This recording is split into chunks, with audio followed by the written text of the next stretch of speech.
नमस्कार दोस्तों, स्वागत है आप सभी का स्टडी विद स्वीटी में। और इस वीडियो में हम जानेंगे ब्लैक फंगस, वाइट फंगस और येलो फंगस के बारे में कि ये क्या होते हैं और ये इंसान को अपनी चपेट में क्यों ले रहा है और इससे कैसे बचा जा सकता है। तो इस वीडियो को अंत तक ज़रूर देखिएगा। तो वीडियो शुरू करने से पहले आपसे ये रिक्वेस्ट है कि अगर आपने अभी तक हमारे चैनल को सब्सक्राइब नहीं किया है तो प्लीज़ हमारे चैनल को सब्सक्राइब कर लीजिए। तो दोस्तों, इन दिनों आप सभी कोरोना पैंडमिक के बाद सबसे ज़्यादा नाम सुन रहे होंगे, वो है ब्लैक फंगस के बारे में।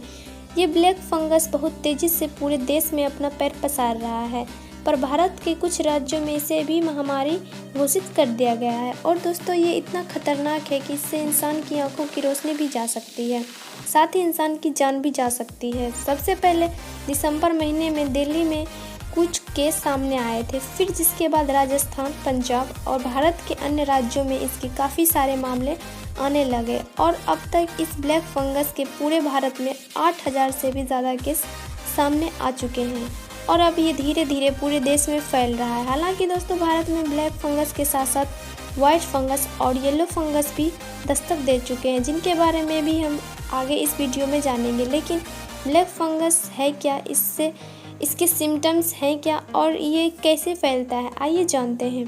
तो दोस्तों, ब्लैक फंगस एक फंगल बीमारी है जो कि फंगस के नाम से होती है। और आपकी जानकारी के लिए बता दें कि ये ज़्यादातर उन लोगों को होता है जो पहले से किसी बीमारी से ग्रसित हो या फिर किसी ऐसी मेडिसिन का सेवन कर रहे हो जो इम्यूनिटी को कमज़ोर करते हो। ब्लैक फंगस हमारे बॉडी में कैसे पहुंचता है? तो दोस्तों, इन इन्वायरमेंट पर जो फंगस मौजूद होते हैं जो सांस के द्वारा हमारे बॉडी में पहुंचते हैं। इसके अलावा अगर हमारे शरीर में किसी तरह का घाव हो या फिर कटा पिटा हो जिसके द्वारा इन्फेक्शन बॉडी में फैलने की पॉसिबिलिटी काफ़ी बढ़ जाती है। तो दोस्तों, अगर ब्लैक फंगस की शुरुआती में पहचान नहीं की जाए तो ये जानलेवा भी साबित हो सकता है और इससे इंसान की आंखों की रोशनी भी जा सकती है। तो दोस्तों, इन्फेक्शन उन लोगों को होता है जिन्हें कैंसर हो या डायबिटिक हो या जिन्हें ऑर्गन ट्रांसप्लांट हुआ हो, जिन्हें किसी तरह का स्किन इंजरी हो या फिर जिन लोगों को कोविड हो गया हो। इसके अलावा अगर किसी डायबिटिक पेशेंट को कोविड हो जाता है तो उनका इम्यून सिस्टम कमज़ोर हो जाता है, तो इस तरह के लोगों में ब्लैक फंगस फैलने की आशंका काफ़ी ज़्यादा होती है। तो चलिए अब जान लेते हैं ब्लैक फंगस के सिम्टम्स क्या हैं। तो दोस्तों, अगर किसी के बॉडी में इन्फेक्शन है तो उसका फेस एक तरफ से सूज सकता है, साथ ही होना, उल्टी होना, नाक बंद होना, बुखार आना, चेस्ट में पेन होना और मुंह के ऊपर नाक में काले घाव होना और इससे बेहद कमज़ोर होना। अगर किसी के बॉडी में ब्लैक फंगस के सिम्टम्स दिखते हैं तो उन्हें सबसे पहले डॉक्टर के पास जाना चाहिए और इसकी जांच करानी चाहिए और डॉक्टर के द्वारा दी गई दवाइयों का सेवन करना चाहिए और किसी भी मेडिकल पर जाकर बिना डॉक्टर के सलाह के किसी भी दवाई का सेवन नहीं करना चाहिए, क्योंकि ये ऐसा करने से इसके साइड इफ़ेक्ट भी हो सकते हैं। अब सवाल आता है कि ब्लैक फंगस से कैसे बचें।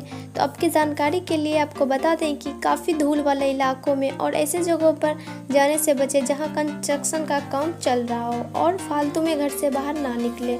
ज़रूरी काम होने पर ही बाहर जाएं, मास्क और चश्मा ज़रूर पहन के जाएं।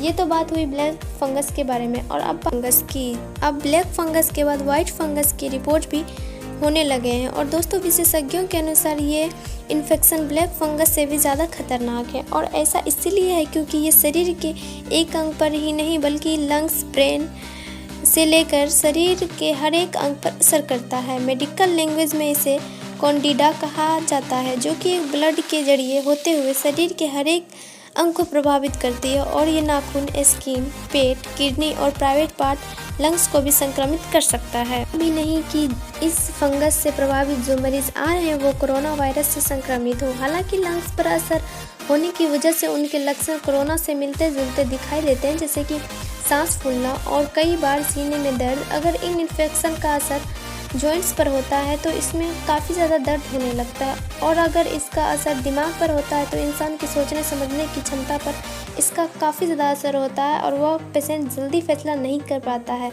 और जिन लोगों को इम्यूनिटी कमज़ोर हो जाती है उनको ये इन्फेक्शन हो सकती है अगर वह संक्रमित वनस्पति और दूषित पानी के संपर्क में आए। तो साथ ही वह कोविड संक्रमित मरीज जिन्हें ऑक्सीजन चढ़ाई जा रही है उन्हें भी ये इन्फेक्शन हो सकती है अगर इनके नाक या मुंह पर लगे उपकरण संक्रमित हो तो।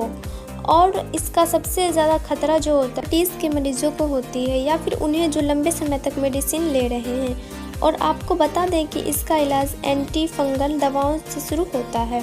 हालांकि ये दवा तभी ज़्यादातर असरदार होती है जब बीमारी की पहचान शुरुआत अवस्था में ही हो जाए और देर से पता लगने पर पेशेंट की हालत काफ़ी सीरियस भी हो सकती है। ब्लैक फंगस और वाइट फंगस के बाद अब येलो फंगस ने भी दस्तक दे दी है और अब तक इसका केस रिपोर्ट हो चुका है और गाजियाबाद के एक मरीज़ में येलो फंगस रिपोर्ट हुआ है। इस बीमारी को म्यूगल्स एक्स कहा जाता है और डॉक्टर के मुताबिक ये ब्लैक और वाइट फंगस से ज़्यादा खतरनाक हो सकता है। ये जो येलो फंगस होता है ये छिपकली, गिरगिट जैसे जीवों में पाया जाता है और जिस रेप्टाइल को ये फंगस होता है वह जिंदा नहीं बचता है, पर ये फंगस किसी इंसान में मिला है और डॉक्टर के अनुसार ये फंगस गंदगी की वजह से होता है और ये समान रूप से फंगस ज़मीन पर पाया जाता है।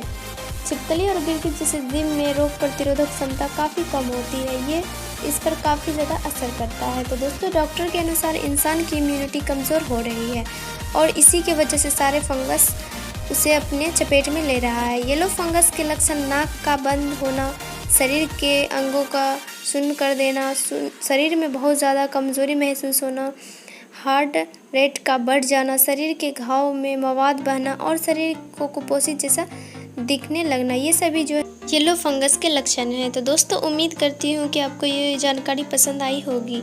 वीडियो अगर अच्छा लगा हो तो आप इसे लाइक शेयर ज़रूर करें और ऐसी वीडियोज़ को आगे देखने के लिए इस चैनल को सब्सक्राइब कर लें। तो मिलते हैं अपनी नेक्स्ट वीडियो में।